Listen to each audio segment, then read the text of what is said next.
Buenos días. Después de los 7 minutos de cortesía, vamos a empezar la sesión de la mañana del curso de verano, que este año está centrado sobre la Ley 8/2021. Y pues en esta mañana vamos a tener 2 mesas redondas. La segunda será de testimonio. Siempre nos gusta dar esa voz en primera persona de personas que pueden dar ese punto de vista tan interesante. Pero antes tenemos esta mesa redonda, la 4, para tratar cuáles son las consecuencias de la reforma en los ámbitos penal y laboral o social. Para ello, pues vamos a tener aquí en la mesa, en primer lugar, a María Encarnación Gil Pérez, que nos va a hablar de las consecuencias en el ámbito laboral. Ella es profesora titular de Derecho del Trabajo y de la Seguridad Social aquí en la Universidad de Castilla-La Mancha, querida compañera. Por supuesto, se licenció en la universidad y su tesis doctoral pues fue galardonada con un accésit en el año 2009 del Consejo Económico y Social, ¿verdad? Entonces, bueno, pues Marienka es que, claro, además de compañera, es amiga y entonces pues es algo que no se puede evitar. Entonces, pues mejor que se sepa y no ocultemos y no, ningún problema, ¿verdad? Pues bueno, Marienka pues cubre perfectamente en la universidad las 3 facetas importantes: docencia en multitud de titulaciones y de cursos, investigación con muchísimas obras de referencia, como digo, su tesis doctoral premiada, y luego pues también en materia de gestión académica también pues dispone de esas competencias que tan importantes son en el ámbito académico. Además, ha sido árbitro de elecciones sindicales y en la actualidad pues es también magistrada suplente en el Tribunal Superior de Justicia de Castilla-La Mancha, con lo cual pues también dispone de una visión práctica de diferentes cuestiones, por no decir pues que ha tratado cuestiones relativas a discapacidad, ha participado en diferentes cuestiones y cursos al respecto, en este curso de verano al hilo de otros temas, en particular el que dedicamos a los aspectos laborales en materia de discapacidad y en otras tantas ediciones, ¿verdad? Así que bueno, Marienka, cuando quieras, 15 minutos, ya sabéis que cuando se me ven así un poco las manos es que estoy dando el toque de atención, pero bueno, siempre con cariño, cuando quieras. Muy bien, muchísimas gracias. Nada, un año más, encantada de estar aquí con todos vosotros y con todas vosotras. Y nada, le doy las gracias a Juan y Morcillo, como siempre, y a Carmen Fajardo por hacerme partícipe de esta iniciativa que ya llevan varios años haciéndola en la universidad, como sabéis, y dando visibilidad a un colectivo tan importante como las personas con discapacidad, que a fin de cuentas todos en un momento de nuestra vida podemos ser discapacitados o somos discapacitados y no lo tenemos acreditado, pero es verdad que hay que dar visibilidad a este colectivo y ver los instrumentos, que yo voy a hablar yo ahora, de qué instrumentos tiene muy bien. El ordenamiento para pues incentivar la inserción de las personas con discapacidad como ciudadanos en el ámbito público.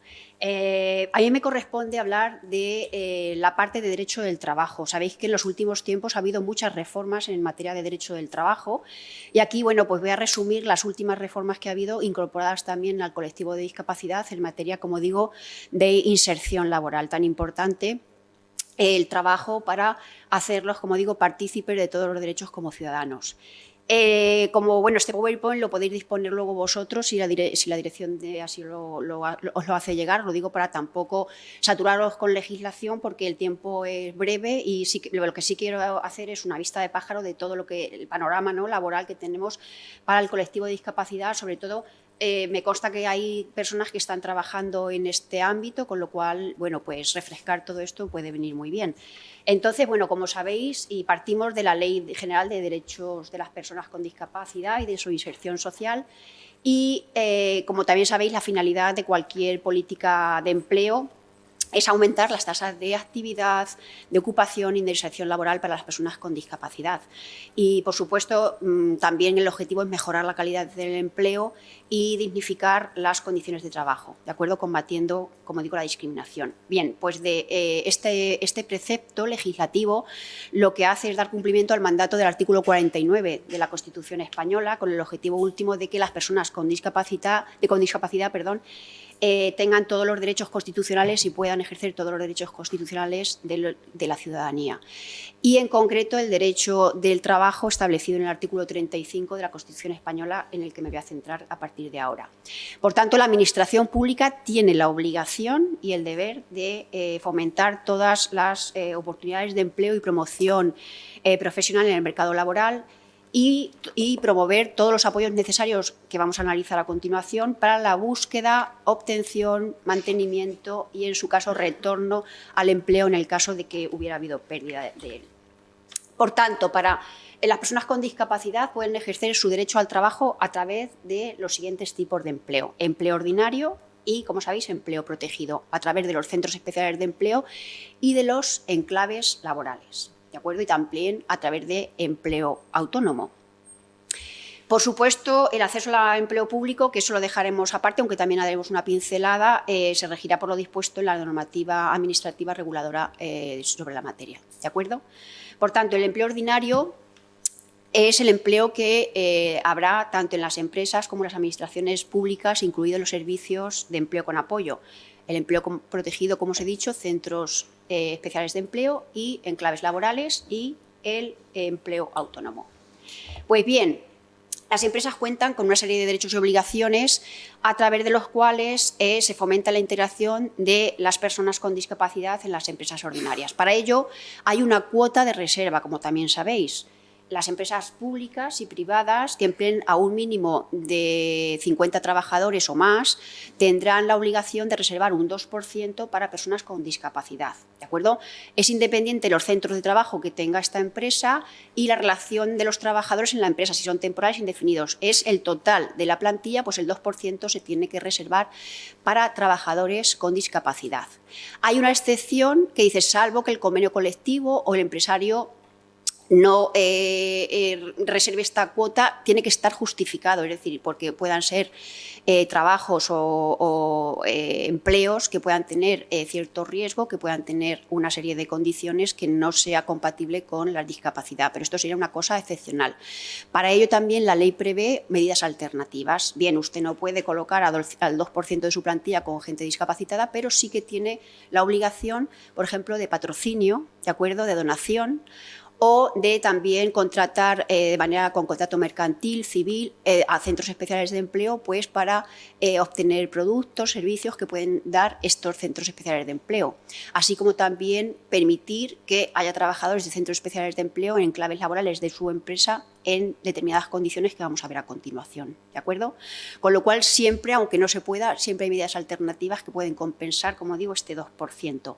Os hago referencia al artículo 42, por si os es de interés, que hace referencia a lo que estoy diciendo, del Real Decreto Legislativo 1/2013, relativo a la Ley General de los Derechos de las Personas con Discapacidad y su inclusión social, ¿de acuerdo? Bien, esta cuota de reserva también está establecida en la Administración pública. De hecho, es obligatorio que cuando se ofertan vacantes el 7% también estén destinadas a personal con discapacidad, ¿de acuerdo? Siempre que acrediten que tienen discapacidad, lógicamente tienen que superar las pruebas de acceso a las que se han presentado y tengan su discapacidad sea compatible con el desempeño de las tareas, ¿de acuerdo? Con esto lo que se pretende es que progresivamente la Administración pública también alcance la cuota del 2% de personas con discapacidad. De este 7% de vacantes que se ofertan o que debe ofertar la Administración pública, el 2% debe ser destinado a discapacidad intelectual, ¿de acuerdo? Y el resto a otras discapacidades acreditadas, ¿de acuerdo? Lo que se quiere es, efectivamente, como veis, pues ir facilitando la incorporación del personal con discapacidad y también viendo qué discapacidades pueden tener más o menos problemas de inserción laboral. Para ello también, como sabéis, hay ayudas, las subvenciones destinadas a fomentar la contratación de las personas con discapacidad en el mercado ordinario. Las empresas, por tanto, da igual la forma jurídica que se tenga, pueden ser autónomo, empresario individual, una comunidad de bienes, sociales civiles, entidades privadas sin ánimo de lucro, van a poder ser destinatarias de subvenciones de la Administración para contratar a personal con discapacidad. Bien puede ser contratar para indefinidos, puede ser contratar temporales, todo esto con discapacidad, para transformar los temporales en indefinidos, para subvencionar también adaptaciones que vamos a ver ahora de puestos de trabajo, o subvenciones por contratación indefinida de trabajadores procedentes de enclaves laborales. La cuestión es, de esta manera, si fomentar y animar a las empresas a que contraten a gente con discapacidad. Con independencia de lo anterior, cuando las personas con discapacidad entran en el mercado ordinario, tienen los mismos derechos que cualquier trabajador, es decir, se les aplica el Estatuto de los Trabajadores. No hay ningún derecho específico para los personal con discapacidad. Ahora veremos un matiz, pero bueno, en principio la norma general es esta. Tienen los mismos derechos que los trabajadores sin discapacidad. Estos son 3 de los derechos que aparecen de manera general en el Estatuto de los Trabajadores para todos los trabajadores con o sin discapacidad. El 4.2, el artículo 4 del Estatuto, vienen todos los derechos de todos los trabajadores. He extraído 3 para que os deis cuenta, bueno, pues hace incidencia también en el personal con discapacidad, pero que, como digo, es aplicable a todos los trabajadores. El 4.2c del Estatuto determina que los derechos de los trabajadores a no ser discriminados por razón de discapacidad, siempre que se hallen en condiciones de aptitud para desempeñar pues, el trabajo que les corresponde. Por otra parte, el artículo 4.2 del Estatuto establece el derecho a la integridad física, que también veremos, y a una adecuada política de seguridad e higiene, a la que también haremos referencia a continuación. Y, por supuesto, el respeto a la intimidad y a la consideración debida a su dignidad. Como sabéis, el respeto a la intimidad últimamente también con las nuevas tecnologías está teniendo mucha incidencia y también hay que tener especial cuidado y se está aplicando también medidas para evitar también posibles acosos, etcétera, que se pueden hacer a través de pues, los móviles, otros instrumentos o plataformas, ¿de acuerdo?, para poder parar y amparar el respeto a la intimidad también en el ámbito del trabajo. ¿De acuerdo? Por otra parte, el artículo 17 del Estatuto de los Trabajadores también determina que se entenderán nulos y sin efecto cualquier precepto reglamentario, cláusula de convenio colectivo, pacto individual, decisiones unilaterales del empresario que puedan afectar, ¿de acuerdo?, que puedan ser discriminatorias con relación al empleo, con relación a la retribución, jornada y condiciones de trabajo. El resto de, como digo, de los derechos, vacaciones, excedencias, etcétera, lógicamente tendrán los mismos derechos que los trabajadores, como digo, sin discapacidad. Si bien es cierto, y aquí entro en el ámbito de seguridad en el trabajo, que el artículo 15 de la Ley de Prevención de Riesgos Laborales, que es un artículo también genérico, establece la obligación para el empresario de adecuar el puesto de trabajo a la persona a la persona. Es decir, hay que tener en cuenta las condiciones físicas y personales de cada trabajador. Por tanto, si tenemos un trabajador con discapacidad en nuestra empresa, tenemos que adaptar sus condiciones, ¿de acuerdo?, tenemos que adaptar el trabajo a las condiciones del trabajador. Si no, el empresario estará incurriendo en responsabilidad. De hecho, hay una ley, que es la Ley de Infracciones y Sanciones en el Orden Social, de manera que si no se respeta la Ley de Prevención de Riesgos Laborales, puede ser sancionado vía inspección de trabajo. ¿De acuerdo? Tiene la obligación de adaptar el puesto de trabajo a las personas. Por tanto, lógicamente, cuando hay una discapacidad, la necesidad de adaptación es obligatoria. De hecho, hay otro artículo aún más concreto, que es la protección de trabajadores especialmente sensibles, el artículo 25 de la Ley de Prevención, que habla de aquellos trabajadores que son por su condición personal, por su situación biológica conocida o también incluida aquellos que tengan reconocido una situación de discapacidad física, psíquica o sensorial, deben ser especialmente protegidos, ¿de acuerdo?, porque pueden ser sensibles a determinados riesgos. Cuando digo personal pueden ser los menores, cuando digo situación, estado biológico conocido, se refiere a mujeres embarazadas y luego está, lógicamente, el colectivo de discapacitados.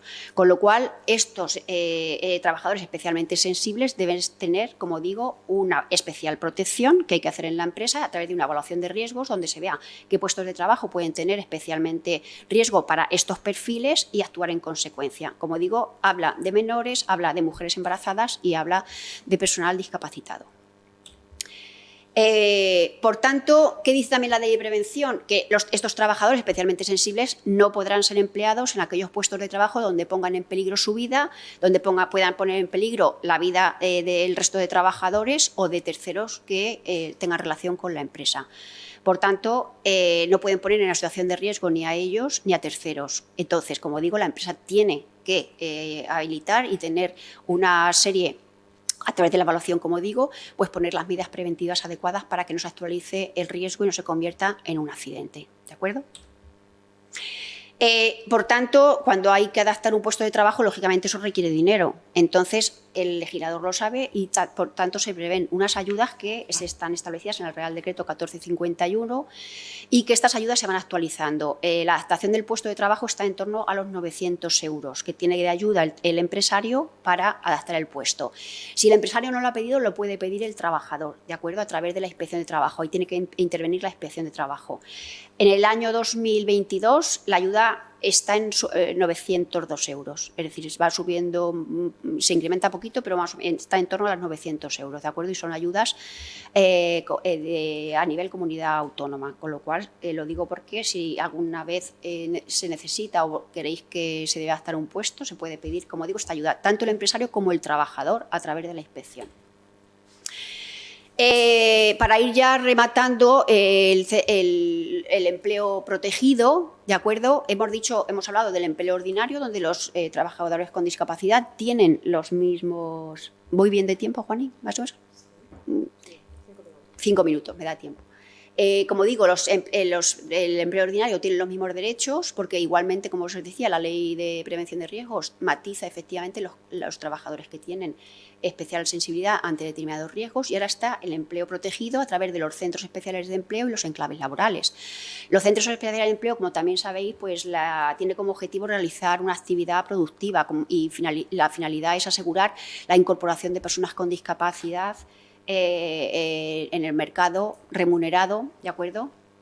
Para que tengan, pues eso, la condición de ciudadanos y que puedan tener, como digo, un trabajo que siempre el trabajo dignifica y, por tanto, se debe ayudar a que lo consigan. Bien, este trabajo se debe prestar a través de unas unidades de apoyo, que haremos referencia ahora, pero antes de decir que la plantilla de estos centros especiales de empleo, el 70% tiene que estar integrado por personal, o sea, por trabajadores discapacitados, 70%. El 30% restante será el ocupado por el personal de apoyo, estas unidades de apoyo que os he dicho, que permite ayudar a superar las barreras al personal con discapacidad a la hora de, bueno, pues la incorporación al puesto de trabajo, la permanencia, la progresión en el mismo y también la integración de este colectivo pues en la vida cultural, social, deportiva, en el ámbito, como digo, del entorno social en el que está el personal discapacitado. Esta relación laboral es una relación especial que aparece en el artículo 2 del Estatuto de los Trabajadores y que, como digo, reenvía a una regulación especial precisamente por el perfil y la protección especial que necesitan estos trabajadores, ¿de acuerdo? Este es el empleo, como digo, protegido en los centros especiales de empleo. Los enclaves laborales, como también sabéis, es el contrato que hay una empresa ordinaria que se llama la empresa colaboradora del mercado con los centros especiales de empleo. Entonces, a través de estos enclaves laborales, el centro especial de empleo manda a un grupo de trabajadores a la empresa del mercado ordinario para que realicen una actividad. Bien, este colectivo, este grupo de trabajadores del enclave laboral son seleccionados por el Centro Especial de Empleo. Lo que hacen es llevarlos a la empresa ordinaria, por supuesto van tutelados, van con estos servicios de apoyo y lo que dice la norma es que deben ser personal que tengan especial, estas personas, este enclave laboral tiene que ser personal discapacitado que tengan especial problemas de inserción laboral. ¿De acuerdo? Y de hecho hace una enumeración que os lo ha puesto en la transparencia. El 60% como mínimo de estos trabajadores del enclave deberán presentar especial dificultad y habla en concreto pues, de parálisis cerebral, de personas con enfermedad mental, habla de discapacidad física y sensorial con un grado igual o superior al 65%, habla de discapacidad también de mujeres, igual o superior al 33%, y del resto de discapacitados con una discapacidad igual o superior al 33%, ¿de acuerdo? Y que tengan, como digo, especialmente problemas de inserción. El 75% como mínimo de este grupo de trabajadores tiene que haber estado como mínimo 3 meses de antigüedad en la empresa, ¿de acuerdo? Tendrán una prioridad para encontrar también un elemento objetivo para hacer esta selección de personal. Y ya para finalizar, la duración mínima del enclave serán de 3 meses y la duración máxima de 3 años, ¿de acuerdo? Y bueno, se podrán hacer prórrogas, pero el enclave laboral solamente se podrá estar hasta 3 años. Hay una limitación temporal. Y ya para finalizar, habrá también el empleo protegido, el empleo autónomo, donde los trabajadores podrán poner su propio negocio y habrá ayudas de ámbito estatal, bonificaciones, reducciones en la cuota de la seguridad social, por alta en el régimen especial de trabajadores autónomos, y capitalización de la prestación siempre que se tenga por desempleo y subvenciones de cuotas a la seguridad social para que puedan, como digo, capitalizar esas ayudas que tengan por derecho a desempleo para poder montar un negocio. Y esto es un poco en resumen y en estos 15 minutos lo que nos da tiempo y a pinceladas para mostraros cómo el ordenamiento efectivamente intenta proteger a las personas con discapacidad, porque un Estado social y democrático de derecho tiene la obligación de hacerlo, porque en cualquier momento, como os he dicho al principio, cualquiera de nosotros puede estar en una situación o está en una situación de discapacidad y el Estado tiene la obligación de proteger, fomentar y ayudar a este colectivo. Muchas gracias.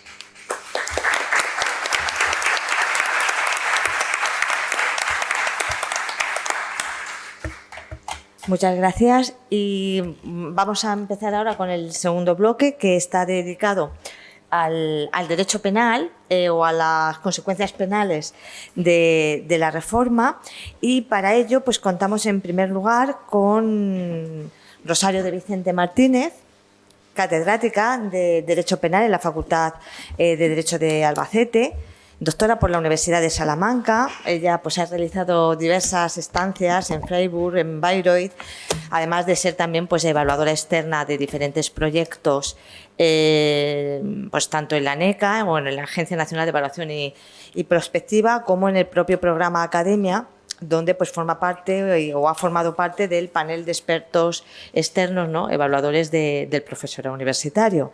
Además, bueno, cuenta con pues numerosas, 40 monografías, en fin, bueno, quiero decir, eso ya de por sí pues da un detalle de la producción, del nivel de producción de Charo, que también es compañera y amiga.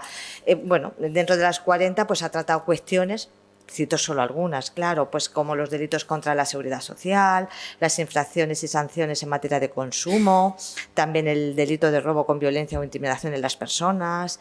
Ha hablado también o ha escrito sobre el derecho penal del deporte, que es una de las últimas orientaciones también de cierta intensidad. Así es que en realidad ha tratado pues siempre las novedades que al hilo de cada reforma del Código Penal pues se han suscitado, ¿no? Pequeñas monografías que siempre son de gran interés, y desde luego pues también tiene más de 150 artículos sobre diversas materias. También pues ha participado en numerosos proyectos de investigación, dirigido diversas tesis doctorales, y bueno, pues también en ocasiones pues ha participado para dar la perspectiva penal siempre de las posibles reformas que haya habido en el ámbito de la discapacidad. Pues una vez más, Charo, pues cuando quieras, 15 minutos, cuéntanos ese enfoque, Muchas gracias. Bien. Bueno, buenos días a todos. En primer lugar, lógicamente, agradecer a las profesoras Juan y Morcillo y su invitación a participar en estas jornadas, en este seminario, en este curso de verano. Y en segundo lugar, pues felicitarle por seguir un año tras otro empeñada en que un curso sobre discapacidad siga para adelante. Es una tarea que hay que reconocerle el empeño que pone en este tema. Yo me dedico al derecho penal y entonces hablar de la reforma de la Ley 821, su incidencia en el ámbito penal, es muy escasa, como van a tener ocasión de ver, ¿no? Por tanto, para los 15 minutos llenarlos, pues he intentado, pues empezando por decir o por criticar, ¿no?, que la reforma era inaplazable, pero que ha llegado 15 años con retraso. la reforma tenía que adaptarse a la Convención Internacional sobre los Derechos de las Personas con Discapacidad, que se hizo en Nueva York en 2006, el 13 de diciembre de 2006, y hay que esperar 15 años hasta que el legislador español pues aprobó la Ley 8/2021 de 2 de junio, en la que se reforma la legislación civil y procesal. Por eso digo que el penal es muy poco lo que toca, para el apoyo a las personas con discapacidad en el ejercicio de su capacidad jurídica. La reforma responde en esencia a la idea de humanizar a la persona con discapacidad y dotarle de mayor autonomía. Ya el Tribunal Supremo ha tenido ocasión de pronunciarse sobre esta nueva ley en una sentencia de 8 de septiembre de 2021, en la que subraya, ¿no?, que la reforma suprime la declaración de incapacidad y se centra en la provisión de los apoyos necesarios que una persona con discapacidad pueda precisar para el adecuado ejercicio de su capacidad jurídica. Yo destacaría 5 puntos de la reforma, ¿no?, que no tienen nada que ver con el derecho penal, pero bueno, para enmarcar la reforma, esta ley, en el derecho común, ¿no? En primer lugar, subrayaría que ha generado un nuevo marco normativo en relación con la capacidad de las personas físicas y su ejercicio. Lógicamente, ese nuevo marco normativo viene como consecuencia de la adaptación de nuestro derecho a esa Convención de Nueva York sobre los derechos de las personas con discapacidad. En segundo lugar, la ley cambia el sistema hasta ahora vigente en nuestro ordenamiento jurídico, en el que predominaba la sustitución en la toma de las decisiones que afectan a las personas con discapacidad, por otro basado en el respeto a la voluntad y las preferencias de la persona, quien como regla general será la encargada de tomar sus propias decisiones. Es decir, la ley opta por abandonar la nomenclatura más ligada a la sustitución de la persona para subrayar su autonomía y propiciar el tránsito al sistema de apoyos a la persona.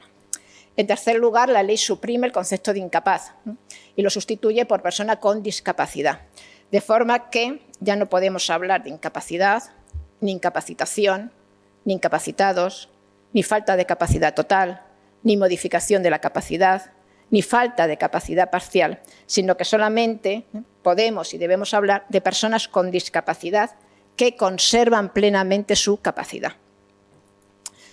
El Código Civil entiende por discapacitado toda persona que requiera medidas de apoyo para el ejercicio de la capacidad jurídica. Por otro lado, el Real Decreto Legislativo 1/2013, de 29 de noviembre, por el que se aprueba el texto refundido de la Ley General de Derechos de las Personas con Discapacidad y de su inclusión social, los define diciendo que son personas con discapacidad aquellas que presentan deficiencias físicas, mentales, intelectuales o sensoriales, previsiblemente permanentes, que al interactuar con diversas barreras puedan impedir su participación plena y efectiva en la sociedad, en igualdad de condiciones con los demás. Además de lo establecido en el apartado anterior, sigue diciendo el Real Decreto, y a todos los efectos tendrá la consideración de personas con discapacidad aquellas a quienes se les haya reconocido un grado de discapacidad igual o superior al 33%. Y como estamos en el ámbito del derecho penal, pues también el Código Penal define desde 2015 el concepto de discapacidad. En la reforma de 2015 se aprovechó para reformar el artículo 25 y quitar o hacer desaparecer del texto el término incapaz. Dice el Código Penal que a los efectos de este código se entiende por discapacidad aquella situación en que se encuentra una persona con deficiencias físicas, mentales, intelectuales o sensoriales de carácter permanente que, al interactuar con diversas barreras, puedan limitar o impedir su participación plena y efectiva en la sociedad en igualdad de condiciones con las demás. Luego sigue diciendo que, asimismo, a los efectos de este código, se entenderá por persona con discapacidad necesitada de especial protección aquella persona con discapacidad que tenga o no judicialmente modificada su capacidad de obrar, requiera de asistencia o apoyo para el ejercicio de su capacidad jurídica y para la toma de decisiones respecto de su persona, de sus derechos o intereses a causa de sus deficiencias intelectuales o mentales de carácter permanente. En tercer lugar, la ley, o el tercer ítem, el cuarto, sustituye la tutela por la curatela en el caso de discapacidad, introduciendo, por tanto, la representación de la persona con discapacidad en la curatela. Y como quinto punto, destacaría que la Ley 8/2021 da primacía a la voluntad de la persona con discapacidad en cuanto a las medidas de apoyo, siendo en principio preferentes las de tipo voluntario a las fijadas por el órgano judicial. La ley, en resumidas cuentas,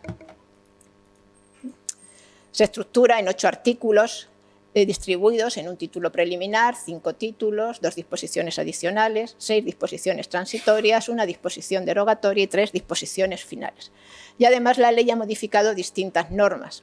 La ley del notariado, tenemos aquí una notaria, la ley del notariado la ha modificado, la ley de protección patrimonial de las personas con discapacidad y de modificación del Código Civil, de la ley de enjuiciamiento civil y de la normativa tributaria, ha modificado también la ley hipotecaria, la ley de la jurisdicción voluntaria, la ley de enjuiciamiento civil, el Código Civil, el Código de Comercio, la ley del registro civil, es decir, que es una ley que ha modificado numerosas leyes y también el Código Penal, que lo he puesto ahí en una esquina, porque es cierto que el ámbito que retoca es muy escaso, ¿no? Solamente 2 artículos y una disposición, que ahora veremos.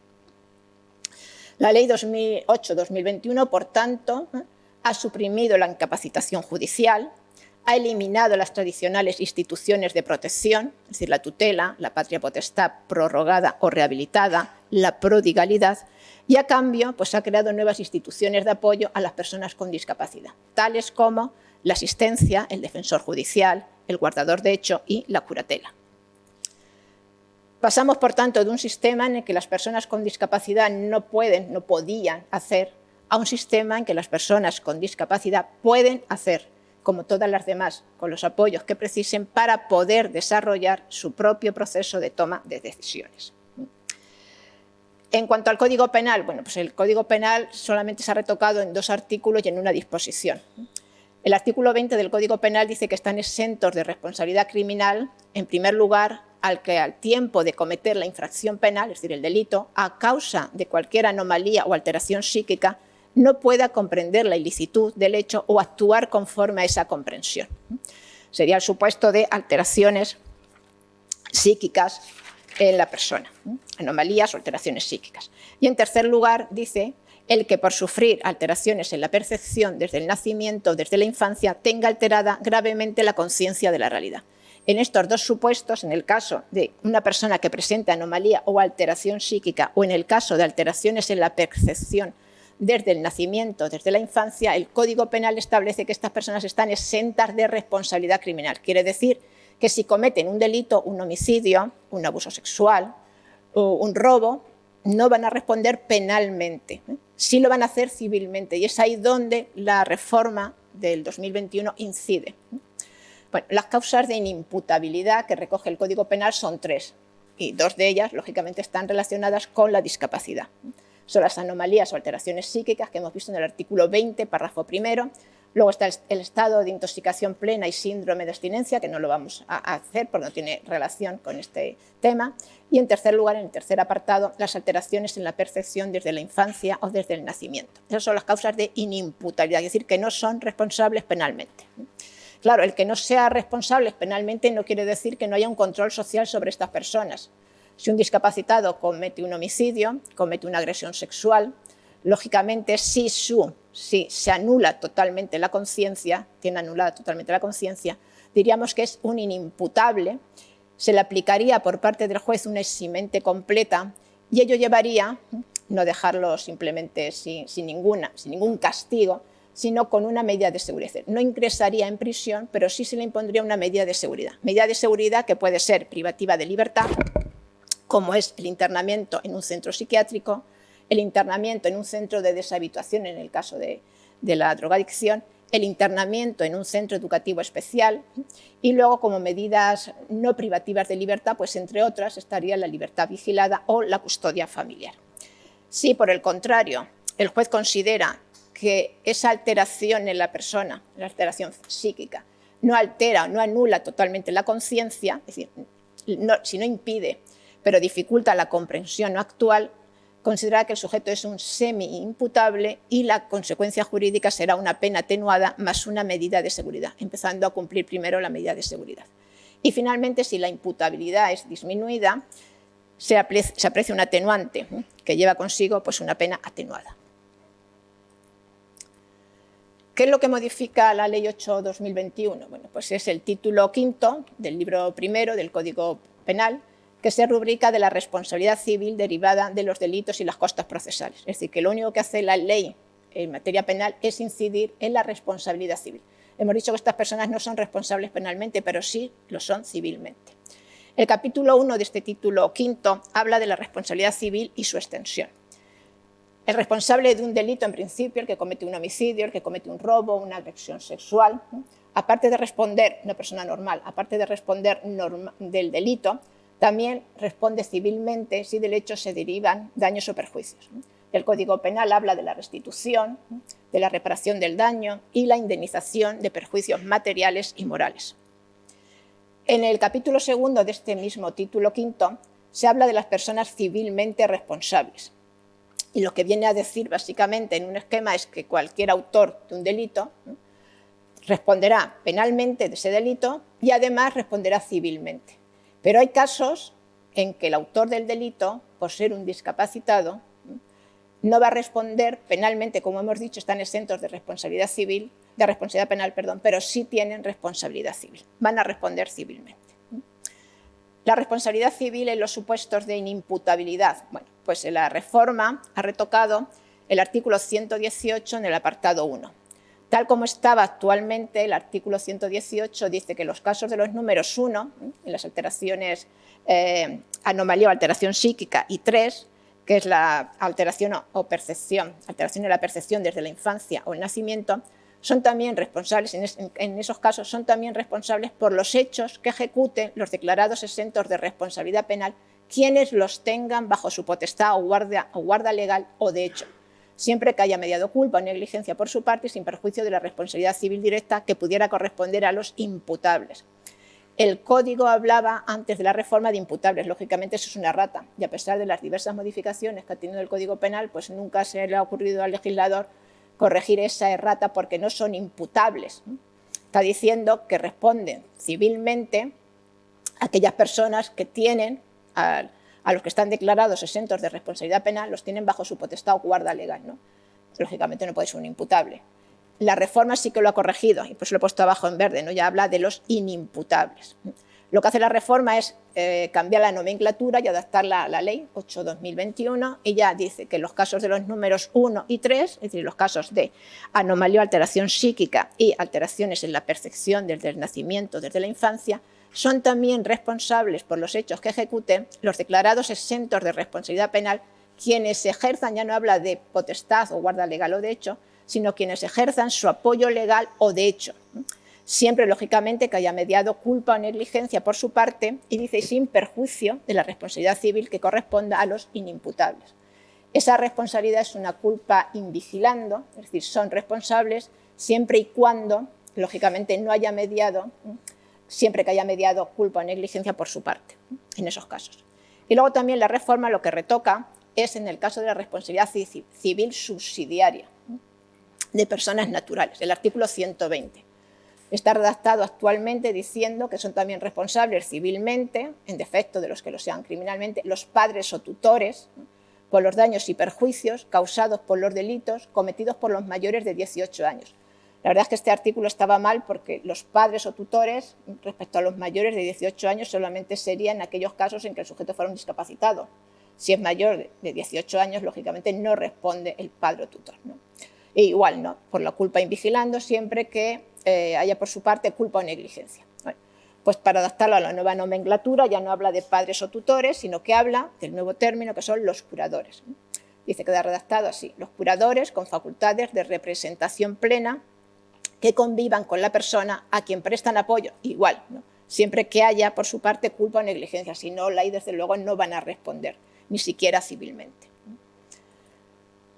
Y retoca por fin pues, una disposición adicional primera, que hasta ahora decía que cuando una persona sea declarada exenta de responsabilidad criminal por concurrir a alguna de las causas señaladas en el artículo 20, párrafo primero o tercero, el Ministerio Fiscal en esos casos instará, decía, si fuera procedente, la declaración de incapacidad ante la jurisdicción civil, salvo que la misma hubiera sido ya anteriormente acordada y en su caso el internamiento conforme a las normas de la legislación civil.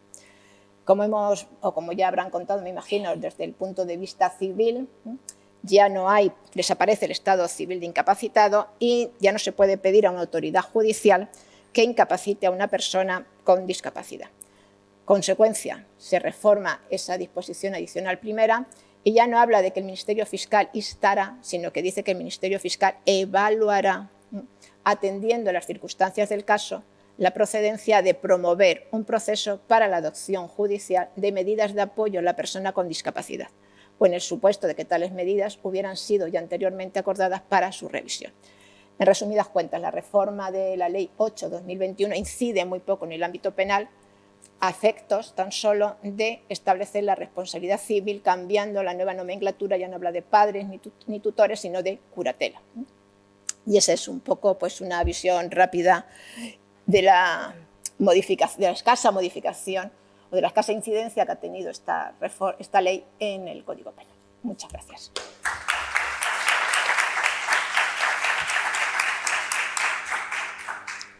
Muchas gracias, Charo. Bueno, escasa, pero es importante saberlo, ¿no? Y que se adecuen un poco los términos que a veces se quedan obsoletos y que, como has indicado, hay a veces términos en los propios artículos que se quedan ahí, aun sabiendo que no están actualizados, hasta que, bueno, pues el legislador finalmente decide adaptarlos, como el término ese de inimputables al que hacías alusión. Bueno, Charo nos ha hecho un repaso también un poco de la propia ley. Ayer estuvimos hablando de ella, pero a veces también se dan por sabidos ciertas cuestiones que también pues ha venido bien que sean repasados, como su vinculación, que ya se habló también ayer con la Convención, con ese artículo 12, y lo que puede suponer la ley, que ha hecho en esos 5 puntos, ese repaso. Sí que me gustaría, no sé si en la sala todo el mundo conoce esa sentencia a la que se ha hecho varias veces alusión aquí, la sentencia de septiembre del año 2021, que ayer se citó algo del tema del síndrome de Diógenes.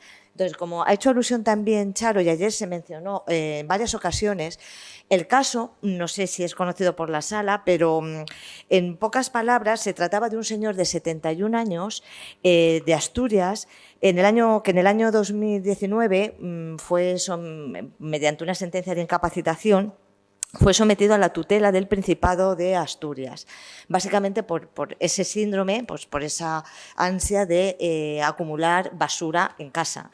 Claro, eso ocasionaba unos perjuicios y unas molestias importantes a los vecinos por el olor, ¿verdad? Entre otras cosas, y por el estado que él mismo tenía, etcétera, ¿no? Bien, pues entonces en el año solicita la modificación o adecuación de esa sentencia a la Ley 8/21 y entonces en septiembre el Tribunal Supremo estima parcialmente el recurso, puesto que efectivamente elimina la tutela y la incapacitación, puesto que ya estamos viendo que la incapacitación, la Ley 8/2021 la elimina, la sustituye por una curatela, también por el Principado de Asturias, y entonces, bueno, una curatela además repasable o revisable cada 6 meses en función de que pueda evolucionar su situación. Y bueno, ayer también lo que se venía a decir es que siempre se habla del apoyo, de la voluntad de la persona en este caso con síndrome de Diógenes, podríamos decir, bueno, pues equiparable a un tipo de trastorno, ¿no? Entonces, bien, pues lo que se venía ayer a decir es, por encima de todo, la voluntad de la persona, del interesado. Bien, en este caso, como digo, se somete a la curatela del Principado de Asturias y lo que viene a decir el Tribunal Supremo es que, aun en contra de su voluntad, porque él no quería que entraran a limpiarle en el domicilio. Claro, entonces ahí es donde se produce un poco la tensión en la propia sentencia y en la medida de apoyo. ¿Hasta qué punto una persona que en principio, bueno, pues puede gobernarse a sí misma, entre comillas, podemos tomar esto, en la medida en que su modo de actuar social puede afectar a otros, pues puede decidir que no, que él es autónomo y que si él decide que no entre nadie a su casa para limpiarle, ¿no? Pues para limpiar esa situación de pues esa basura acumulada, ¿hasta qué punto eso puede tener prioridad sobre las medidas que pueda adoptar en su caso el curador? Bien, al final lo que viene a decir la sentencia, un poco extractando y que quería ese párrafo que puede resultar el más importante, es que hay que intervenir, en este caso en contra de su voluntad, y dice la sentencia: no intervenir en estos casos bajo la excusa del respeto a la voluntad manifestada en contra de la persona afectada sería una crueldad social, puesto que implicaría abandonar a su desgracia a quien, por efecto directo de un trastorno mental, no es consciente del proceso de degradación personal que sufre. ¿De acuerdo? Es decir, esta persona en principio no es consciente de que está causando ese perjuicio y está causando un trastorno que afecta a la sociedad, a sí mismo, y por tanto no actuar pensando que entonces está vulnerando su voluntad, en realidad sería mucho más perjudicial que esa actitud. Entonces, bueno, quería hacer un poco este resumen porque es muy importante, porque es la primera que aplica la Ley 8/21 del Tribunal Supremo y como se ha hecho alusión en varias ocasiones, pues podría ser interesante. Y conecto con la última intervención de esta mesa, enlazando la ponencia anterior con la siguiente, y es que Charo ha hablado de los posibles cambios que ha tenido, pequeños, la reforma en el ámbito penal, pero sí que ha hablado de cómo el Código Penal regula la situación de las personas con discapacidad en su momento de inimputabilidad y lo importante que resulta saber cuándo una persona tiene discapacidad intelectual. Y en ocasiones ese es el principal tabú o el principal hándicap que nos encontramos con el colectivo de las personas con discapacidad intelectual, que a veces pues, no es tan aparente o no es tan fácil de detectar. ¿Y qué pasa si detenemos a una persona que ha cometido un delito y no se es consciente el aparato judicial, policial, de que esta persona tiene discapacidad intelectual? Entonces no se pueden aplicar las medidas que la legislación recoge para ser protegida. Pues de esto nos va a hablar ahora la siguiente ponente, Rebeca Arce. Ella es licenciada en Psicología por la Universidad de Salamanca, máster en Intervención en Ansiedad y Estrés por la Complutense, especialista en Discapacidad, Inclusión y Ciudadanía por la Universidad de Castilla-La Mancha, experta en Psicología del Testimonio también por la Universidad Complutense. Y bueno, ha trabajado en el programa de reclusos de Plena Inclusión Castilla-La Mancha, apoyando a personas con discapacidad intelectual en los centros penitenciarios de Ocaña 1, Ocaña 2 y Cuenca. Y en la actualidad, desde el año 2019, es la responsable del programa de acceso a la justicia de Plena Inclusión Castilla-La Mancha.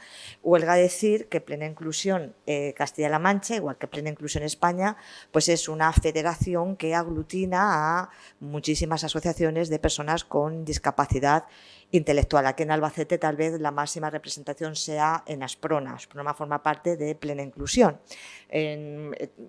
Trabaja especialmente con la universidad a través de, en este caso, Mónica Esparcia, que la tenemos en la sala porque es la tutora de los estudiantes de Incluye Inserta UCLM. Y bueno, pues tras este contexto, Rebeca, muchísimas gracias porque desde el primer momento has aceptado esta invitación para poner en relación lo anterior con la práctica, cuando quieras. Bueno, muchísimas gracias, Juani. Muchas gracias, Carmen, también por invitar a Plena Inclusión Castilla-La Mancha, en este caso, por contar con nosotros y, bueno, concretamente conmigo. Esta mesa me parece súper interesante. Yo al principio decía, pues lo que decía ayer Luis Antonio, ¿no? ¿Y yo qué hago en esta mesa con estas profesionales?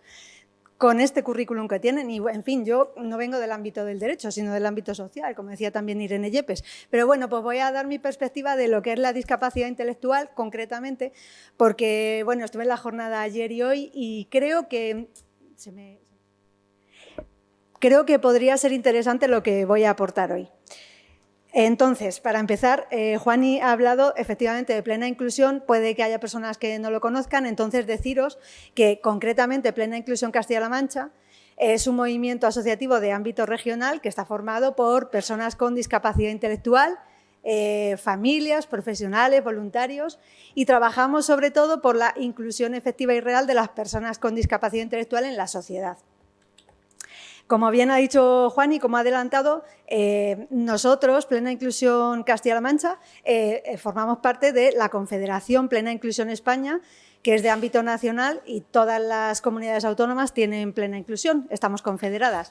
Y a su vez he puesto un ejemplo, en Castilla-La Mancha tenemos 60 entidades de ámbito local federadas y entre otras he puesto el ejemplo de Asprona porque probablemente sea la que mejor conozcáis en Albacete. ¿Qué hacemos en Plena Inclusión a grandes rasgos? Pues apoyamos a la persona con discapacidad intelectual en todas las etapas de su vida, desde que nace hasta que envejece. ¿Cómo? Pues con programas de atención temprana, educación, empleo, ciudadanía, apoyando a familias, que aquí está Mónica, que forma parte del Servicio de Apoyo a Familias. Tenemos asesoría jurídica y, entre otros, el programa de acceso a la justicia, que es del que os vengo yo a hablar un poco. El programa de acceso a la justicia apoya a personas con discapacidad intelectual en su tránsito por el itinerario policial, judicial y penitenciario, ya sea en calidad de víctima, testigo o investigada la persona. Aunque sobre todo nos centramos muchísimo en prisiones, en centros penitenciarios. Intentamos apoyar a la persona en todo el proceso policial, judicial a nivel penal. ¿Cómo lo trabajamos? Pues se ha hablado aquí mucho de que la discapacidad depende de la condición de la persona y de las barreras que encuentra en la interacción con el entorno. Entonces, ¿cómo trabajamos? Por un lado, apoyamos a la persona, capacitamos a la persona y, por otro lado, adaptamos el entorno o lo intentamos. Entonces, ¿qué hacemos? ¿Cómo trabajamos con la persona? La acompañamos, como hablábamos ayer, con la figura de facilitador, que ya lo veremos más adelante, que efectivamente no está regulado, pero ahí estamos. Entonces, acompañamos a la persona en el proceso para que pueda comprenderlo. Le explicamos, pues, incluso lo que va a encontrar en una sala cuando se presenta a juicio, o los documentos que les envían, que muchas veces les citan a un juicio y como no entienden la carta la guardan en un cajón, lo que supone que, en fin, que han incumplido este tema de ir al juicio, no van porque lo guardan en un cajón, porque no lo entienden y si no lo veo, pues no pasa nada. Y les apoyamos en prisiones en caso de que lleguen, que claro que llegan. En cuanto al entorno, pues intentamos formar a operadores policiales, jurídicos y penitenciarios y formamos en accesibilidad cognitiva, que es la metodología que utilizamos pues para que al final todo se pueda adaptar a la comprensión de la persona con discapacidad. Accesibilidad cognitiva sería el equivalente en la accesibilidad física, sería el acceso a la información a nivel cognitivo, está claro. Entonces, concretamente el programa de prisiones del que ya ha mencionado Juan y que llevo trabajando desde el año 2007, pues eso, en Castilla-La Mancha arrancamos trabajando con las personas con discapacidad intelectual en prisiones en 2007, aunque Plena Inclusión Nacional lleva desde el año 98. Trabajamos en los 6 centros penitenciarios de Castilla-La Mancha y en los 2 CIS, que son centros de inserción social, que digamos que es el paso intermedio entre el centro penitenciario y que salgan en libertad. En 2021, por traeros algunos datos, trabajamos con 69 personas en toda Castilla-La Mancha estoy hablando, con discapacidad intelectual, dentro de prisiones, es decir, reclusas, y con 38 que ya están en libertad. Les hacemos el seguimiento.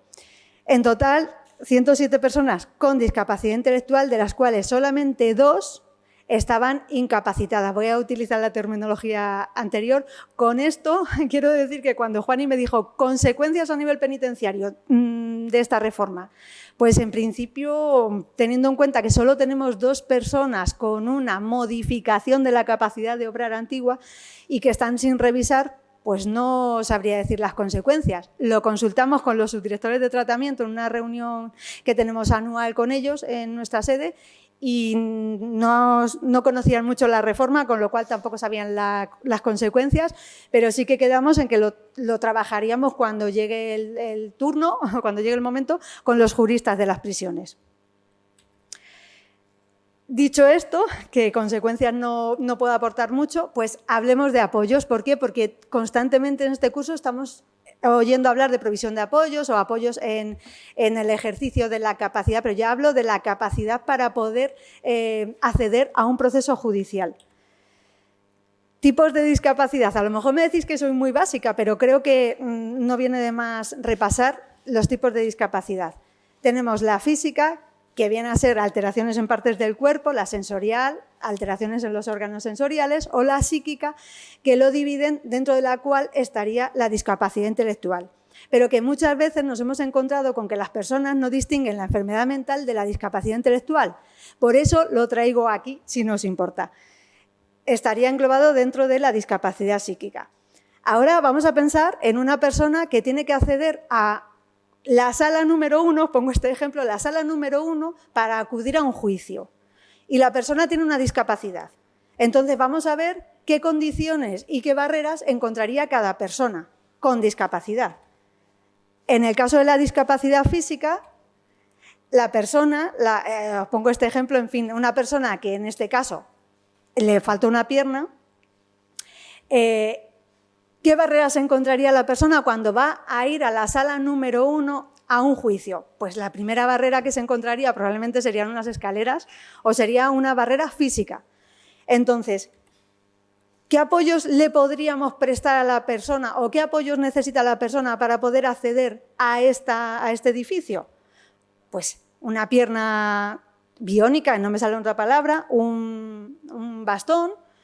Ese es el apoyo que necesita la persona. Pero aparte, deberíamos adaptar el entorno también para que en esa interacción con el entorno esa persona pueda acceder. Entonces, ¿cómo adaptamos el entorno? Con una rampa gigantescamente elevada, que probablemente no pueda subir una persona en silla de ruedas, pero no he encontrado otro ejemplo. Pero bueno, esto me servirá, si luego me da tiempo, a decir que la adaptación, bueno, lo digo ahora, la adaptación debería ser siempre contando con las personas que tienen discapacidad, porque si no, hacemos una rampa pensando que eso va a facilitar el acceso y luego la persona cuando lo prueba pues dice no habéis contado conmigo y yo no puedo acceder.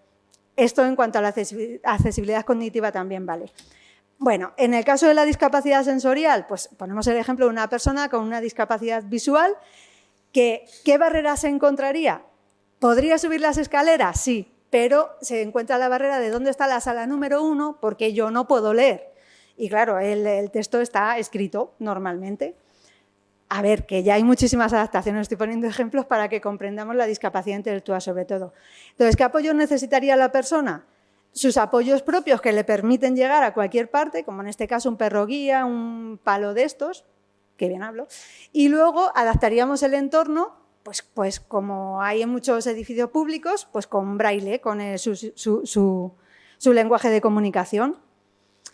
En el caso de una persona con discapacidad auditiva, es que me viene al pelo que esté aquí Carlos, pues la persona, la barrera podría acceder, podría subir las escaleras, podría leer los carteles, podría llegar a la sala número 1, pero no escucharía, no podría entender no podría escuchar lo que allí se dice. Entonces, ¿qué apoyos propios necesitaría la persona? El audífono, saber leer los labios o saber lengua de signos y, por supuesto, ¿cómo adaptaríamos el entorno para que esta persona pueda interaccionar? Pues con Carlos, Laura, que estaba ayer, con un intérprete de signos. Y en el caso de la discapacidad psíquica, aquí me voy a intentar explicar muy rápidamente con ejemplos que yo pongo, que bueno, lo que digo a lo mejor decís que es muy básico, pero voy a intentar explicar la diferencia entre discapacidad intelectual y enfermedad mental. Pensemos en este ordenador y pongo un Apple porque son esos ordenadores que no se pueden manipular por dentro, no se les puede añadir memoria ni velocidad de procesamiento ni nada, vienen así de serie.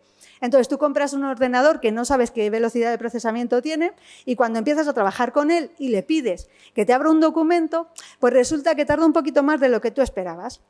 Y como tarda, pues te aburres, te frustras, le das, ¿no? Le dices, por favor, dámelo ya que tengo prisa. ¿Y qué pasa con el ordenador cuando le metes prisa? Tiene la velocidad que tiene. Entonces, ¿qué pasa? Que pues se puede bloquear y las personas con discapacidad intelectual se bloquean o se rompen, se estropean. Esa sería la discapacidad intelectual. Una persona que desde siempre prácticamente tiene una velocidad de procesamiento que va más lento, pero que cuando tú le das tiempo a la persona te lo va a ofrecer. Dame tiempo y dame los apoyos. ¿Qué pasa con la enfermedad mental? Mismo ejemplo. Un ordenador con una velocidad de procesamiento X que en un momento dado de su vida pues coge un virus. Porque se lo hemos metido nosotros o porque por lo que sea, ¿no? Vale, coge un virus. Entonces, ¿qué haría este ordenador? El otro nos abría el documento que le estamos pidiendo, lo que pasa es que va a tardar más en abrirlo. Este, de repente, pues te abre un vídeo de YouTube cuando tú lo que le has pedido es un documento Word. Entonces es como que su conducta cambia, como que empieza a hacer cosas raras. ¿Qué pasa? Esto, si cuando un ordenador tiene un virus, lo llevamos al técnico y ya está, y puede que lo solucione. Sin embargo, la velocidad de procesamiento es la que es. No tiene arreglo porque no es un problema, es la velocidad que hemos comprado. Bueno, pues si esto lo trasladamos a las personas, la discapacidad intelectual sería la persona piensa más lento, necesita más tiempo para comprender, ocurre desde la infancia y no están enfermos, no necesitan terapia ni medicación. En la enfermedad mental, la velocidad de procesamiento puede ser normal o no, Pero bueno, la velocidad de procesamiento no es el problema. Sí que tienen problemas psiquiátricos, trastornos como el que acaban de comentar, o el que habéis estado comentando de la síndrome de Diógenes, por ejemplo. Puede ocurrir a cualquier edad y con tratamiento podría mejorar. Con lo cual, la pregunta es, ¿una persona con discapacidad intelectual puede tener una enfermedad mental además? Efectivamente, puede tener su velocidad de procesamiento y además tener una enfermedad. Eso lo llaman patología dual. Y volvemos a la sala número 1 del juzgado, ¿vale? Tenemos a la persona con discapacidad intelectual, no con enfermedad mental. Persona que no entiende bien lo que lee, que tiene su velocidad a la hora de, bueno, sus dificultades de comprensión. Y quiere llegar a la sala número 1. ¿Se encontrará una barrera física en las escaleras? Probablemente no. ¿Se encontrará las indicaciones? ¿Podría leer sala número 1 y llegar? Vale, podría. Vamos a imaginarnos que llega y si no pregunta, lógico, pero ya está en el juicio. Esta persona probablemente, y no probablemente, ya os lo digo por experiencia, no comprende quiénes son los profesionales que están en la sala, no comprenden las instrucciones con el abogado, no saben, muchas veces se reúnen con ellos en prisión, no entienden lo que les dice el abogado, dicen sí, sí, sí, no saben lo que firman. Bueno, pues allá llega la persona a ser juzgada o a ser testigo o a prestar declaración. De ahí la importancia del facilitador o el experto en psicología del testimonio para poder tomar declaración a la persona adaptándose a las capacidades de la persona. ¿Qué apoyos necesitaría esta persona? Pues la figura de facilitador de la que se ha hablado ya estos 2 días, que es un profesional independiente, experto en discapacidad intelectual y en evaluación de las capacidades cognitivas que afectan al proceso judicial en el caso de la persona que va a acceder a él. Y las funciones serían acompañar a la persona con discapacidad intelectual en su paso por el proceso policial y judicial, informándola sobre el funcionamiento del sistema, por un lado el apoyo a la persona y por el otro el que decimos, asesorar a operadores policiales y jurídicos sobre la capacidad que tiene esta persona para comprender. Por ejemplo, si una persona las cantidades no las maneja, si se le da muy mal decir tantas veces, o sea, una vez que le pasas la prueba de la evaluación de capacidades, que se llama CAPALIS, que lo está validando la Complutense, en fin, si resulta que la cantidad no la controla, no se le puede preguntar ¿cuántas veces te pasó esto? O ¿cuántas veces estuviste allí?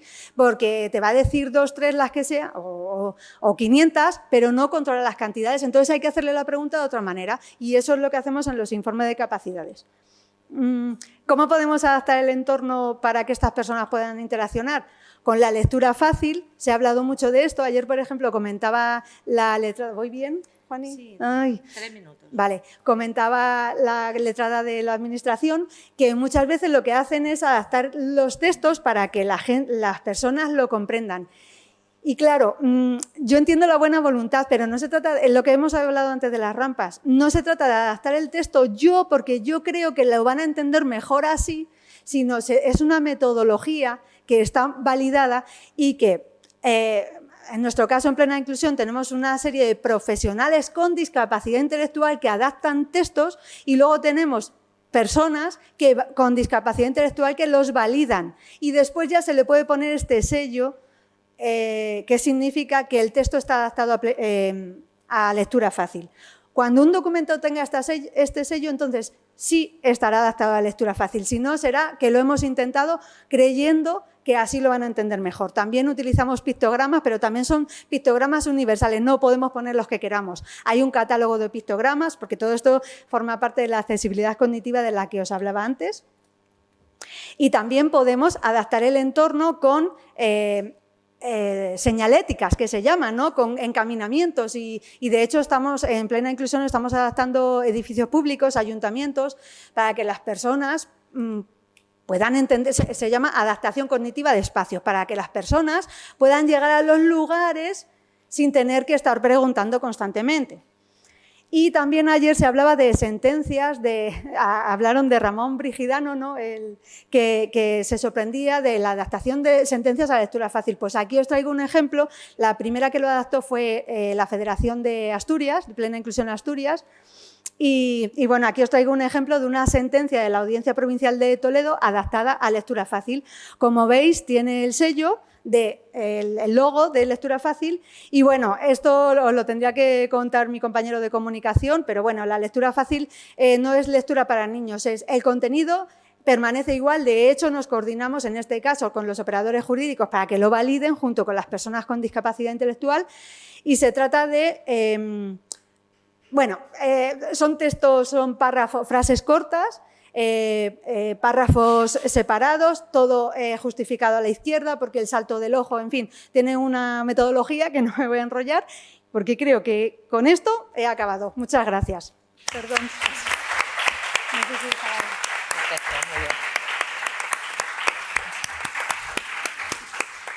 Muchas gracias, Rebeca. Aunque no seas jurista, quiero decir, siempre hace falta una visión complementaria y justamente este curso siempre se ha fundado en que haya opiniones complementarias y seguro pues que esa visión ha sido muy interesante. Yo, de hecho, me he quedado con ganas de ampliar un poco esa sentencia de lectura fácil, porque se ha hablado mucho de ello, pero era como el documento que ayer nos facilitó Cristina, ¿no? El documento del facilitador, que todos sabemos que existe, cuál es su función, pero que nos lea un documento expresamente, ¿no? Pues pasa aquí con la sentencia, ver un poco cómo se puede un documento que suele ser bastante complejo de entender para las personas que en principio no tenemos discapacidad reconocida, cómo se hace, ¿no? en lectura fácil, que seguramente sería hasta muy útil para otras personas. Bueno, muchísimas gracias y bueno, pues vamos a abrir un turno de preguntas, como hemos venido haciendo ayer. A ver, ¿quién quiere intervenir, plantear alguna cuestión, comentario, aclaración? Bien. Sí, aquí. A ver, Alicia es estudiante del programa Incluye e Inserta UCLM. Buenas. Hola, Alicia. ¿Se me oye? Y además, bueno, ha aprobado, no lo va a decir porque no viene al caso, pero lo digo yo, que ha aprobado la oposición de limpieza del año pasado de la Junta de Comunidades y en agosto. Empiezo ya. Muy bien, así. Mi pregunta... Con plaza fija, efectivamente, Sí. así que enhorabuena. Gracias.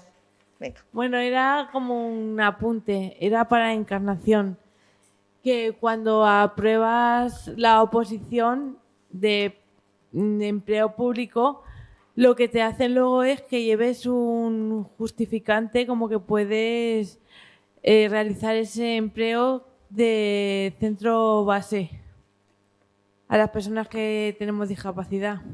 Muy bien, pero es una información, ¿no?, que me Sí, das. era como un apunte, como... Eso es, muy bien, efectivamente. ¿Y qué tal la experiencia? ¿Bien? Muy bien. Estoy nerviosa aún, que ni me lo creo, pero bueno. Muy bien, pues a disfrutarlo y enhorabuena. Bueno, Nos lo alegramos poco que muchísimo. me queda, sí. Muy bien.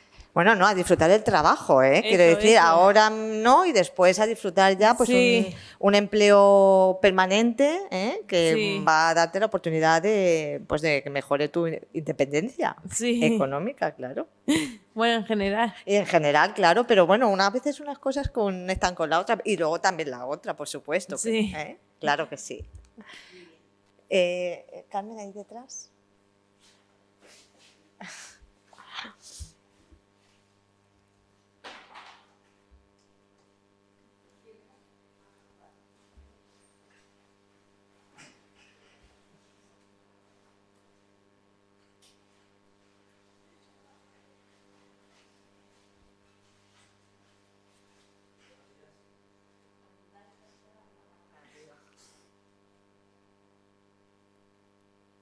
Buenos días. En primer lugar, bueno, no quería dejar pasar la ocasión de felicitar a las organizadoras del curso, a la profesora Juani Morcillo y a Carmen Fajardo por lo excelente que están siendo las dos jornadas, tanto la de ayer como la de hoy. Me siento muy satisfecho de estar aquí. Y bueno, quería una pregunta para Encarnación y una reflexión para Charo Vicente, pero bueno, casi en general. Para Encarnación es, como sabes, en Castilla-La Mancha hubo una modificación en el 19 de la Ley de Empleo Público, que era del 11, del artículo 41 en concreto, en el que se establece que para las personas que tienen discapacidad intelectual, cuando accedan al empleo público, se puedan hacer pruebas en turno diferente, pruebas adaptadas, de tal manera que tengan más facilidades de acceso al empleo público. Desde la Universidad de Castilla-La Mancha, bueno, no me he presentado, perdón, soy Miguel Ángel Pacheco, Soy profesor de la UCLM en la Facultad de Ciencias Jurídicas y Sociales de Toledo y actualmente estoy trabajando con el Vicerrectorado de Estudiantes y estamos precisamente trabajando en la modificación de todas las normas de adaptación a las cuestiones de discapacidad. Y una de las cuestiones que estamos trabajando es esta, a ver, el pequeño espacio que tiene la UCLM de contratación de personal laboral, pues cumplir con la cuota del 2% de la discapacidad intelectual, pero con turnos diferentes. Era saber si tú tienes conocimiento de empresas públicas o de la administración que lo estén haciendo ya, porque esto es del 19 y yo no tengo conocimiento. Yo, en principio, tampoco tengo conocimiento de datos objetivos y a fecha de hoy, pero lo que sí puedo hacer es mirarlo, investigarlo y ponerme luego en contacto contigo para ver efectivamente cómo lo están gestionando para que vosotros también tengáis una línea. Me pondré yo en contacto contigo porque me interesa muchísimo y ya... Pues como ya tengo hablaremos. efectivamente contacto, lo que haremos es saber cómo están haciendo esa incorporación y esa... Fijaos que Sí. Alicia, Sí. la plaza que ha obtenido ha sido con posterioridad a esa reforma del año 2019. Sí. La Junta de Comunidades convocó ese proceso selectivo Sí. ya adaptado a esa ley. Por eso acumuló ese 2% que tenía de 5 años pendiente, Eso lo es. acumuló pues el año pasado para... El año pasado, efectivamente, se había reservado ese 2% que no se había...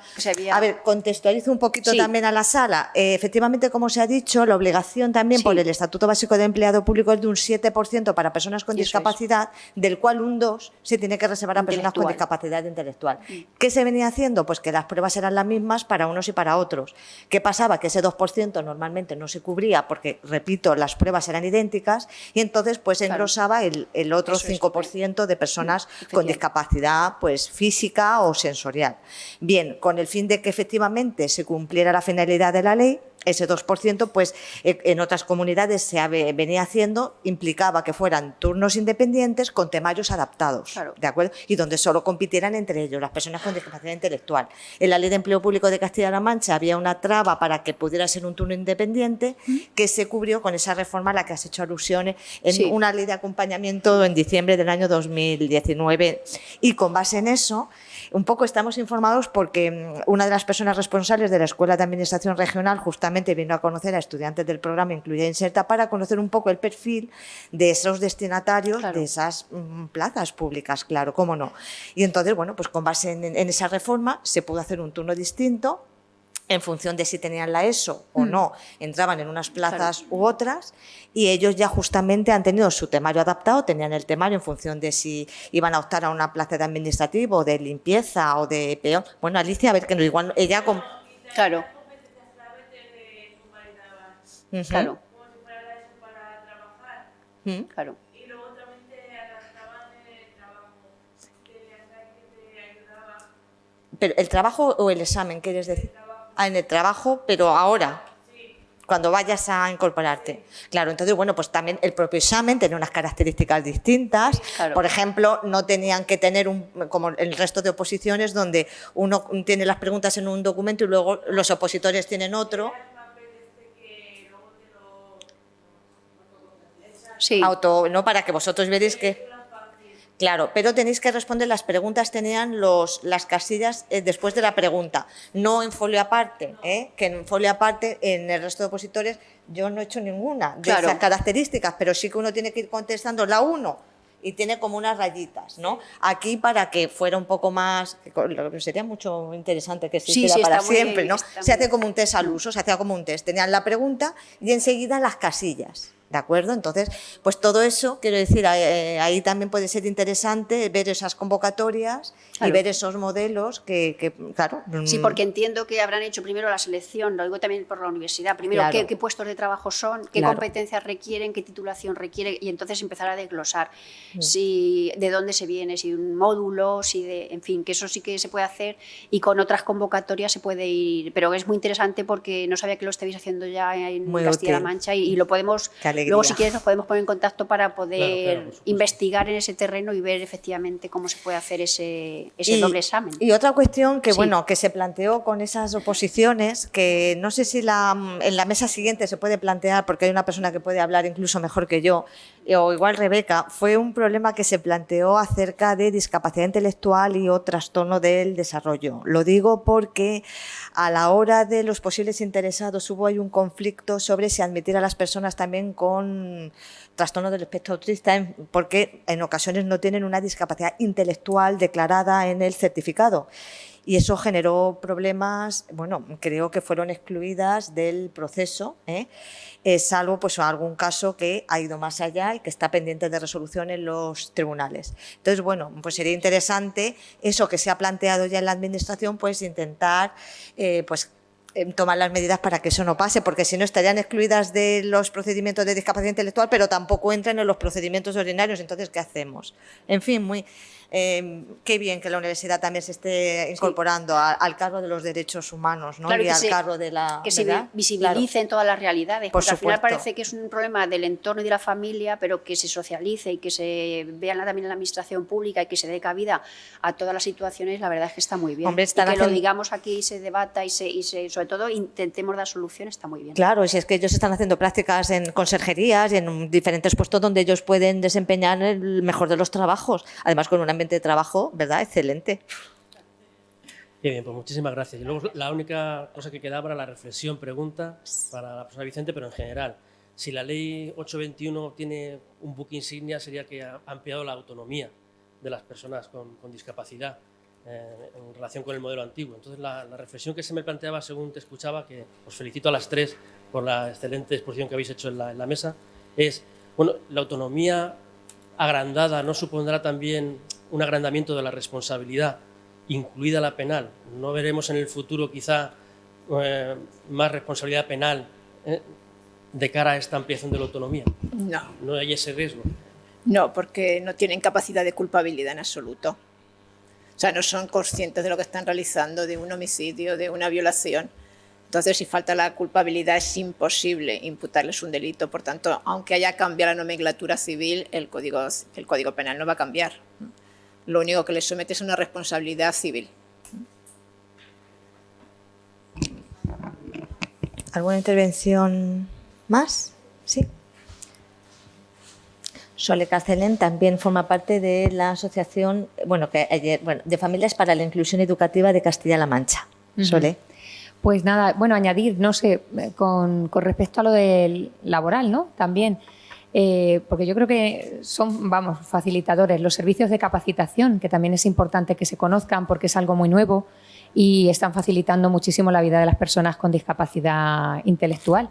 Entonces, y luego, bueno, pues las empresas que también tímidamente, pero ya empiezan a aceptar trabajos que son trabajos muy personalizados para la persona, o sea, que con discapacidad, porque normalmente, claro, lo que un empresario quiere pues es que sea una persona que le resuelva. El otro día, ¿no?, hablábamos con mi hijo, ¿no?, también la posibilidad de trabajar en otro sitio y, claro, pues el empresario decía, yo necesito una persona que me abra la tienda y que la cierre. No puede ser, o sea, todo te puede hacer un servicio de limpieza y demás, pero los empresarios sí que es verdad que tímidamente empiezan a ver que pueden ser empleos personalizados para algo concreto, puntual, pero claro, necesitan incentivos. Es verdad que necesitan, no nos engañemos, porque pues ahora, hoy Alicia, nuestros hijos dentro de la discapacidad intelectual también hay un gran abanico.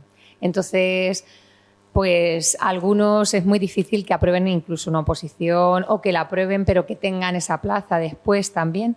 Entonces están condenados si no a una pensión de por vida, y es que hay gente que te lo dice así, ¿no?, de decir, pero si es que con la pensión que tiene, dices, no, pero es que el trabajo dignifica a la persona. O sea, bueno, Juan sabe, mi hijo sí que estuvo trabajando en una empresa, ¿no?, y para él ha sido el mayor crecimiento en este año y medio. Luego vino la pandemia y ya la cosa se ha puesto muy, muy dura. Pero para él fue un crecimiento personal impresionante. Él empezó a controlar el horario porque tenía una gran motivación y limpiaba mesas en una especie de Burger King, ¿no?, en el KFC, pero limpiaba mesas, los baños, pero para eso estaba cualificado y preparado. Y eso sí que tuvo el apoyo de capacitación, que es importante que las empresas, porque no lo saben, que tienen, o sea, ese respaldo de esos servicios hasta que la persona con discapacidad aprende y puede funcionar sola en su empleo. Eso es súper importante que que también la Administración, porque hay a veces que con lo que has comentado, ¿no? A nivel de público, ¿no? El empleo público, el 7% y tal, pero muchas veces a nivel público también enmascaran que no son empleos, o sea, son que sí que los van a contratar, pero son duraciones y entonces ahí ya no aplican esa norma. Y entonces, bueno, se quedan también fuera de procesos que tendrían derecho también a poder participar. Sí. De ahí también la importancia que decíamos al principio de la labor también de Juan y de Carmen, de visibilizar todo esto, de incorporarlo a la universidad, de que llegue a todos los alumnos, de que se sensibilicen y que efectivamente partamos de una realidad que todos tenemos que echar una mano y ir, pues eso, dándole visibilidad y sensibilizando a toda la sociedad, tanto los alumnos que luego van a estar fuera y van a ser empresarios, trabajadores, que sepa que pueden tener también pues compañeros trabajadores con alguna discapacidad, o la universidad, como muy bien decía, de hacer las pruebas y sensibilizar y decir, bueno, ¿qué podemos hacer para incorporar? Y yo creo que no se quede solamente en la ley, que aquí efectivamente la explicamos, decimos lo que pone en la ley, pero que la ley de verdad se subjetivice y llegue al ciudadano y podamos alcanzar pues, los objetivos de que estamos hablando. Por eso, las gracias a Juan y a Carmen por hacer estos cursos y que entre todos podamos seguir avanzando. Y, por supuesto, la intervención de todos vosotros, que es importantísima. Muchas gracias. Bueno, pues si no hay ninguna intervención, vamos a tomarnos un pequeño receso y a las 12 menos 10 retomamos la última mesa. Gracias. Vamos a dar inicio a la última de las mesas, pero antes había una intervención vía streaming y entonces pues nos gustaría pasar la palabra a la ponente para que pueda también responder. Entonces, Sandra Pámpanas preguntaba, primero felicitaba a las ponentes y lo que quería comentar era que en relación con la equiparación del derecho laboral y las personas con discapacidad intelectual en cuanto a su salario, ¿tendrían el mismo rango salarial? Y continúa. Dice, ya que hasta el momento se ha venido observando una evidente distinción y diferencia salarial eminentemente empobrecida de las personas con discapacidad intelectual y en especial de las mujeres. Continúa, igual hago su intervención y ya, pues Marianka, respondes como consideres. Y por otro lado, también querría hablar o comentar la evidente involucración de las familias en el proceso de medidas voluntarias de apoyo y el escaso acompañamiento que se hace, pues entiendo que pues a las familias, ¿no? Y en cuanto a que no tienen un asesoramiento jurídico en el que se guía a las familias sobre la tramitación y el procedimiento.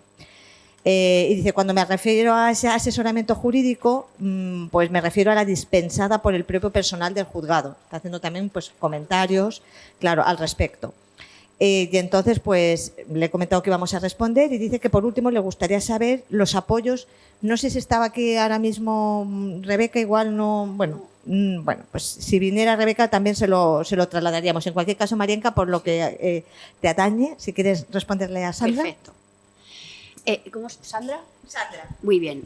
A ver, Sandra, efectivamente, como hemos indicado en la ponencia, el artículo 17 del Estatuto de los Trabajadores al que he hecho referencia ya he indicado que se tenderán nulos cualquier precepto reglamentario, cláusula en convenio colectivo, pacto individual o decisión unilateral del empresario donde haya una discriminación con relación tanto favorable o adversa en relación con el empleo, retribución, jornada y condición de trabajo. Esto, en relación con lo que tú comentas, el salario debe ser en función de la categoría profesional, no de las características de las personas, es decir, y también, lógicamente, por el género. Da igual que se sea mujer, que se sea hombre, es decir, el salario debe ser en función de la categoría del puesto que se está desempeñando.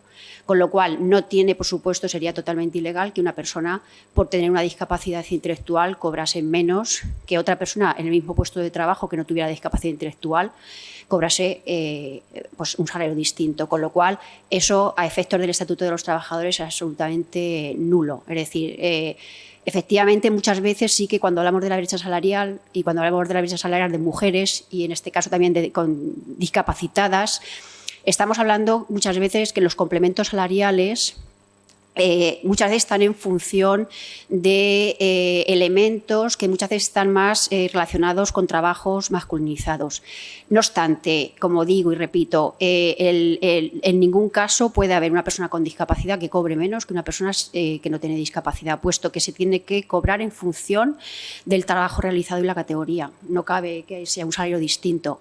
Y con respecto a los apoyos y todo esto, cuando hemos hablado del trabajo ordinario, se tienen los mismos derechos que los trabajadores que decir discapacitados y no discapacitados, están equiparados. Y en el caso del empleo protegido, tanto en centros especiales de empleo como en enclaves laborales, sí que hay unidades de apoyo que además están reguladas, y estas unidades de apoyo que, como también hemos indicado, deben ayudar pues, a la incorporación, progresión, permanencia en el puesto, y además también a integrar a estas personas en actividades sociales, culturales y deportivas, con lo cual sí que tiene que haber, sobre todo, como digo, en los empleos protegidos, enclaves laborales y centros especiales de empleo. Y por mi parte yo creo... Muchas gracias. Y luego, por último, también preguntaba Sandra sobre el tema de qué apoyos serían los que tendrían que tener personas con discapacidad intelectual con grandes dificultades de comprensión. Habla de personas con más o con un 65% de afectación. En el tema de las medidas de apoyo, puesto que dice que la lectura fácil y el uso de pictogramas en ocasiones puede ser insuficiente. Y también incluso pregunta sobre el papel que tendría en este sentido el Ministerio Fiscal, puesto que en definitiva es el garante. Ayer justamente tuvimos la intervención de una fiscal que hablaba también de las iniciativas que se están adoptando, de una buena voluntad por parte de ciertos profesionales. Entonces, claro, tal vez habría sido ella la más adecuada para poder responder a esta pregunta en concreto. Sí que es cierto que con grandes dificultades de comprensión, pues la figura del facilitador, que no solo puede ser elegido también pues, por el propio juzgado, sino también por la propia persona, si tiene un 65 o más de discapacidad, pues podría ser esta persona elegida por ella misma quien pudiera hacer para poder hacerle más accesible esa información. Hay muchísimos modos también, se hace alusión a los interrogatorios en ocasiones a través del espejo, ¿no? Es decir, a través de esas salas donde la persona está la persona con discapacidad está con alguien de confianza, y al otro lado pues hay alguien que tiene pues un aparato electrónico donde dice pues preguntar esto de la manera que consideres, etcétera.